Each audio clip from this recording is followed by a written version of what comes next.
నువ్వుల ఆవకాయ చేసా. ఒక 5 కప్పులు మామిడికాయ ముక్కలకి ఒక కప్పు నువ్వుల పొడి, అరకప్పు ఆవు పొడి, ఒక ఒక స్పూన్ మెంతి పొడి,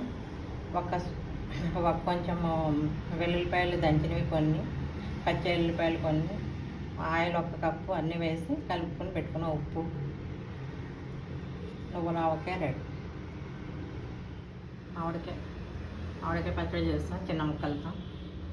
5 కప్పులు మామిడికాయ ముక్కలు తీసుకున్నాం. 1 కప్పు ఆవు పొడి, ఒక హాఫ్ కప్పు నువ్వుల పొడి, మెంతులు పొడి 1 స్పూను, కొంచెం 1 స్పూన్ జీలకర్ర పొడి, 1 కప్పు ఉప్పు.